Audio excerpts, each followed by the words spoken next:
नमस्कार. आज आम्ही वंदनीय बच्चूभाऊ यांच्या आदेशाने 12 डिसेंबर रोजी ठीक 11 वाजता जिल्हाधिकारी कार्यालय जालना इथे आमच्या विविध मागण्यानुसार भाऊनी दिलेल्या आदेशानुसार आम्ही आंदोलन करणार आहोत. आणि या आंदोलनामध्ये आमदार आणि खासदार फंडातील जो निधी आहे तो दरवर्षी खर्च करण्यात यावा. त्यानंतर दिव्यांग बांधवांना आता 2,500 रुपयाची पेन्शन केलेली आहे. ते सरसकट प्रत्येक दिव्यांग बांधवांना 2,500 पडावी. कारण की आता मध्यस्थी असं झालं आहे, कोणाला 500, कोणाला 1000, कोणाला 1,500 रुपये पेन्शन पडलेली आहे. त्यानंतर दिव्यांग बांधवांना ज्या आता इथं जिल्हाधिकारी व तसेच पालकमंत्री यांच्या दोघांच्या संबंधीमध्ये जी समित्या असतात त्या समित्या सर्व जिल्ह्याच्या स्थापन करण्यात याव्यात. या अशा विविध मागण्यासाठी आपल्याला जिल्हाधिकारी कार्यालय जालना इथे आंदोलन करायचं आहे. हे आंदोलन वंदनीय बच्चूभाऊ यांच्या मागण्यानुसार पूर्ण महाराष्ट्रामध्ये पूर्ण जिल्हाधिकारी कार्यालयावर होणार आहे. तर मी विनंती करतो की जे जिल्ह्यातील आपले दिव्यांग बांधव आहेत त्यांनी मोठ्या संख्येने आपल्या जालना जिल्हाधिकारी कार्यालयामध्ये उपस्थित राहावं व तसेच आपल्याला जे न्याय हक्कासाठी आपल्याला लढावं लागतंय याच्यामध्ये तुमच्या मौलाचं योगदान तुम्ही दिलं पाहिजे आणि तुम्ही या आंदोलनामध्ये सहभागी झाले पाहिजे. जर तुम्ही असं केलं तरच आपल्याला न्याय मिळेल आणि तुमच्यावरचे सध्याला पगार पडण्याचं न पडण्याचं तसेच विविध काही योजना आपल्या सध्याला टाळाटाळी होत आहे. याच्यासाठी आपल्याला आवाज उठवणं गरजेचं आहे. पुढील 2 शब्द आमचे तांबोरे साहेब बोलतील.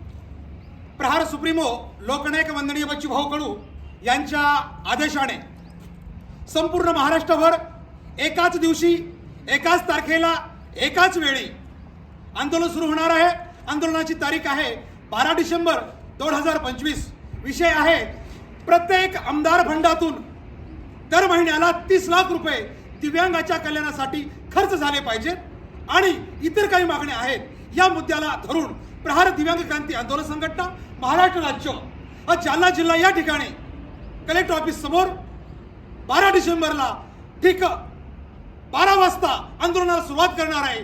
तर तमाम दिव्यांगांनी जालना जिल्ह्यातील तमाम दिव्यांगांनी प्रहार सेवकांनी प्रहार सैनिकांनी प्रहार पदाधिकाऱ्यांनी गरज आणि गरजवंतांनी जिल्हाधिकारी कार्यालय कलेक्टर ऑफिस समोर यावं एवढी मी त्यांना आग्रहाची विनंती करतो. आणि खऱ्या अर्थानं आपल्या लढ्याला आपल्या हक्काला आपल्या अधिकाराला मजबूती द्यावी एवढी अपेक्षा व्यक्त करतो. माझे 2 शब्द संपवितो.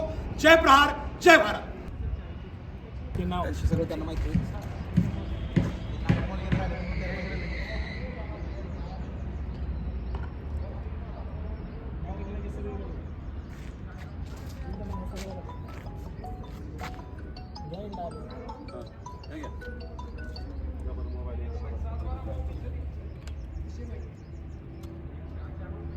आमच्या साहेबांच्या